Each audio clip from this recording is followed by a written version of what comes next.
Jadi pada video kali ini kita akan membahas terkait dengan array of object. Nah, di sini ada kata array yang saya yakin rekan-rekan sudah memahami apa itu array. Array itu kita gunakan untuk menyimpan data yang dalam jumlah banyak. Hanya saja bedanya di sini untuk array of object dibandingkan dengan array tipe primitif seperti integer, string, dan lain sebagainya. Objek itu untuk pendeklarasinya agak berbeda dibandingkan tipe primitif. Jadi kalau misalkan di tipe primitif itu string, misalkan ya string buka kurung siku, tutup kurung siku, data nama misalkan ya, sama dengan new string 5. Jadi kita sudah mengalokasikan 5 variabel string pada array data nama ini. Dan yang tentunya bisa langsung dipakai. Berbeda dengan array object. Array of object, ketika kita deklarasikan misalkan nih, kita punya kelas mahasiswa, di mana kelas mahasiswa ini sudah kita deklarasikan seperti ini misalkan ya, seperti ini. Mahasiswa MHS new mahasiswa, misalkan objek yang ingin kita deklarasikan sebanyak 3. Di sini itu sebenarnya kita hanya menyiapkan slotnya saja, bukan objeknya mahasiswa. Jadi kita menyiapkan slot mahasiswa sebanyak 3, di mana nilai dari array of object mahasiswa ini belum ada. Jadi nilainya masih 0. Untuk dapat menggunakan array of object ini, di mana objek mahasiswa ini bisa digunakan, harus diinstansasi terlebih dahulu satu persatu dengan keyword new tentunya ya. Jadi harus, misalkan di sini ada 3, satu persatu mulai indeks 0 sampai indeks 2 harus dideklarasikan semua, harus diinstansiasi. Nah, untuk prakteknya lebih jelas terkait dengan array of object ini, mari kita simak di video praktek setelah ini. Pada video praktek kali ini, saya akan menjelaskan terkait dengan penerapan array of object. Jadi, sebelum kita mulai menuliskan code pada aplikasi ini, kita butuh untuk membuat file baru terlebih dahulu. Jadi, kita buat file baru, namakan saja array of objects .java tentunya ya. Nah, di sini otomatis sama IDE-nya telah dibuatkan struktur basicnya kelas array of objects. Nah, untuk namanya sendiri kita biarkan tetap sama ya, meskipun kita pakai di modul yang lain, tapi kebutuhan kita untuk praktek kali ini cukup secara langsung. Jadi ada nama package, langsung ada nama kelas yang diambil dari nama filenya. Nah, sebelum kita menuliskan code array of object, kita buat terlebih dahulu nama kelasnya dan struktur kelasnya. Jadi untuk kelas penjelasan kali ini, kita akan membuat kelas mahasiswa. Di kelas mahasiswa, di mana di dalam kelas mahasiswa ini memiliki 2 atribut, yaitu atribut NIM dan atribut nama.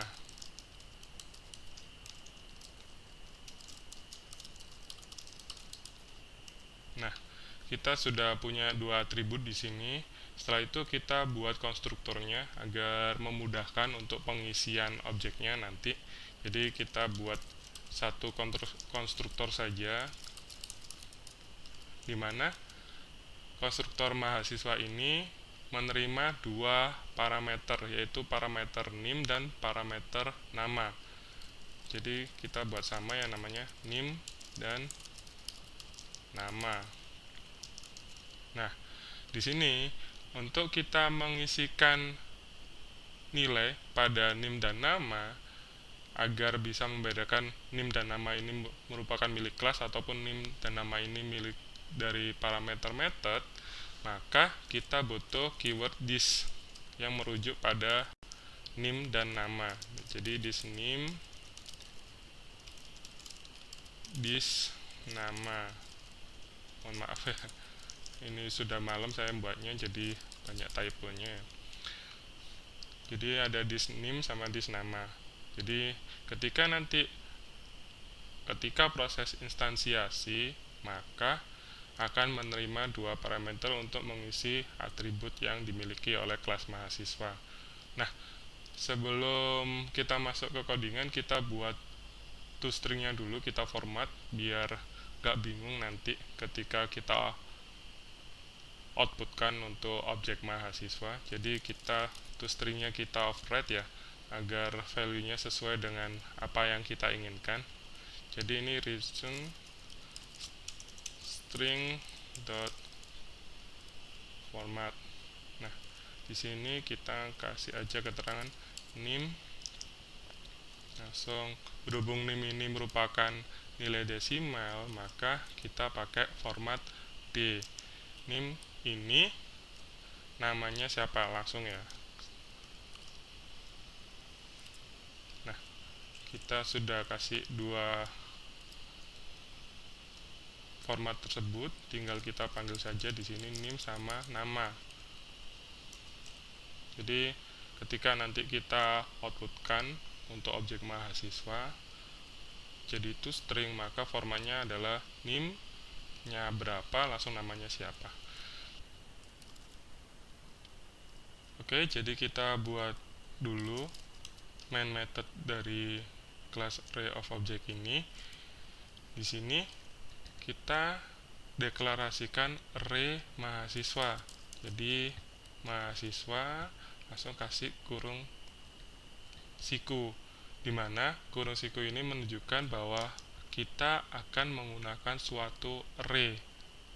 Nah, array di sini adalah array mahasiswa. Kita kasih nama saja MHS sama dengan new mahasiswa. Kita alokasikan saja jumlahnya 3.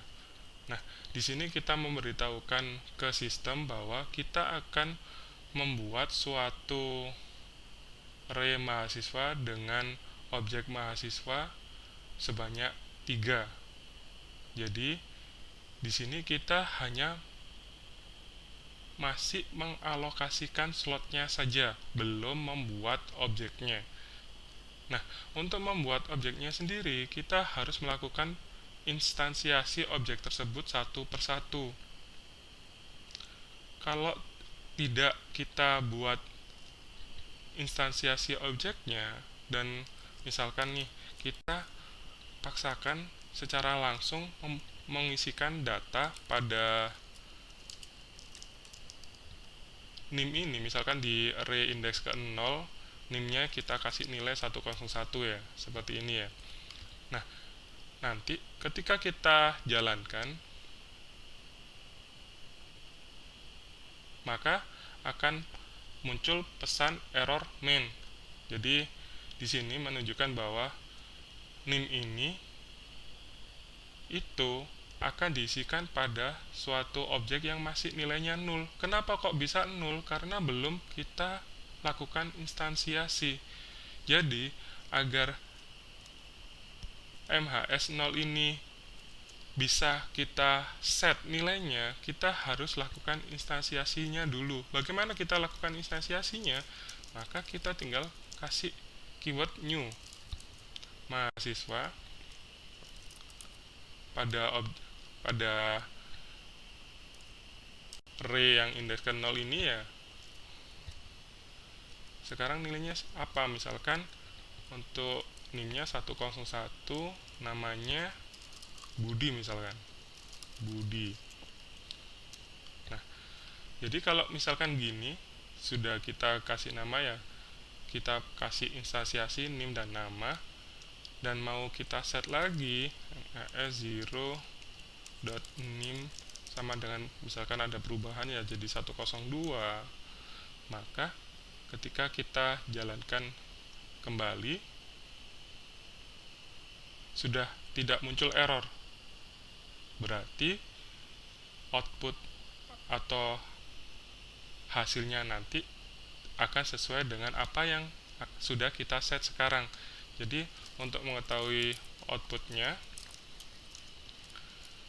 kita langsung aja mas 0 ya, karena indeksnya 0 yang kita pakai, langsung aja to string. Nanti ketika kita jalankan, nah akan memunculkan hasil NIM 102 Budi. Jadi sesuai dengan apa yang sudah kita set di sini. Jadi ingat, ketika kalian mendeklarasikan suatu array objek dan masih berhenti pada tahap pengalokasian slot, itu ketika nanti di set nilainya akan muncul error jika kita tidak melakukan proses instansiasinya terlebih dahulu. Oke, jadi video kali ini sampai di sini dulu. Jika ada pertanyaan, silakan saja disampaikan, tidak harus menunggu kelas daring dimulai. Jadi sebelum jadwal kelas daring itu atau sebelum UTS juga boleh. Terima kasih.